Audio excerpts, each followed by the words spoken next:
Yep, rolling.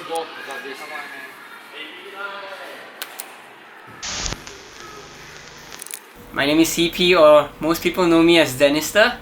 I've been training parkour for 14 years now. I'm from Singapore.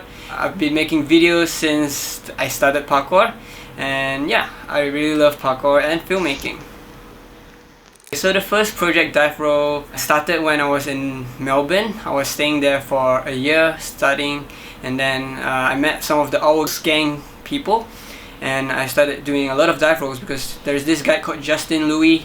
He does dive rolls a lot, and I started to really enjoy doing dive rolls as well. So we decided to make a little compilation of dive rolls together.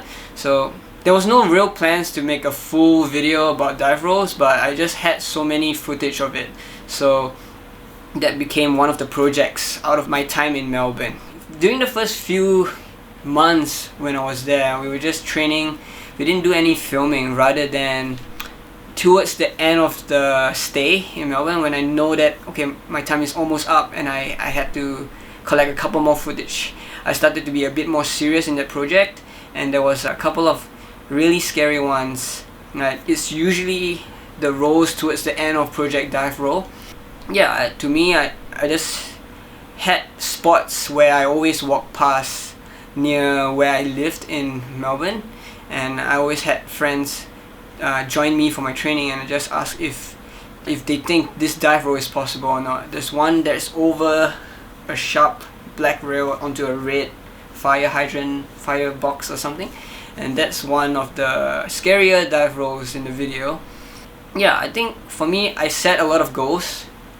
I can kind of tell whether or not this roll is a possible goal, and then all I needed was, I guess, setting a time and date to go back to that spot, and then doing the progressions for that roll, and hopefully everything works out. I think if people know me well, they know that I also train a lot of other movements, not just dive rolls.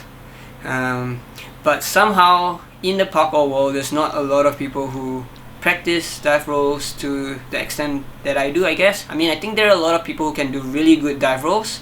Like, to make a focused video on just dive rolls, there's not quite a lot of them. Based on the success of the first video, I think a lot of people like the aesthetic, they like the name, the project dive roll title. So I started to kind of build a brand over it. I used the hashtag a lot. I started to think of possibly making merch out of it, and I designed some logos, and I think people like it a lot. So that became something that was part of my brand. People know me as Denester, but people also know me as Project Dive Roll. Since I'm back in Singapore after my stay in Melbourne, there's so many dive rolls in Singapore that I kind of want to hit up. You know, took 4 years. I didn't intend it to take that long. I just felt that, okay, I have a couple of clips collected, but then it started piling up, and I got busy with work, I got busy with other things, and I got injured, and it was just quite difficult to get everything going. It became something that took 4 years to finish. So yeah, I'm pretty happy that we are getting to the stage where I can finally publish this video. That even though it took 4 years, the whole video is only 4 minutes long. So I don't know if people are expecting like a full-on feature film or something. I actually quite like that it's only 4 minutes, because it's really action-packed. Honestly, there is no filler clips. That's the reason why it takes so long, I guess. There is a lot of meaning behind all these dive rolls that I chose. Things that were big running positions in the past, those are like iconic jumps in the past in Singapore, and now I'm able to dive roll that gap. So I think it's very significant, where I kind of show the progressions of, you know, my trainings in the past, and all the way until now, where I managed to get the dive roll across the same gap. Some of the dive rolls are like the big ones, but there are also some really unexpected rolls in the video. Recently, I've gotten really good with the precise, on the rail type of dive rolls, and I thought that since there are some spots in Singapore that has like really perfect placements of such dive rolls, I was really happy to hit some of them up, and yeah, it turned out really well. I'm actually quite surprised of how some of them turn out, because there's truly not much prep that you can do if you're going to be diving onto a rail. You just have to be super precise. Somehow, most of them there were 2 of them that I got in my first try, because well, I just went for it and it turned out to be, you know, the clip that I selected for the video. And at the end of the video, I did like a big run of dive rolls, so there's like rows after rows after rows, and I thought that line was a really good way to end the video. Yeah, I think most people would have known about this project because of that one bail clip that I posted on my Instagram October last year. That one was one of the defining moments of my project Dive Roll 2, the whole process of it.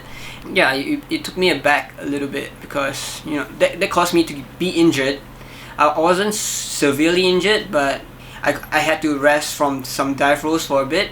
It's something that affected me a lot mentally, I guess, more than physically, because it was a role that I felt I could have accomplished, but it didn't turn out very well. With a project like this, to me, I didn't use this just to, you know, do something reckless, but I used this as an opportunity to kind of tackle some of the challenges that I really wanted to tackle. But you know, it's still a gamble sometimes. Not everything in parkour you can get it right 100%. So that one was quite something to remember.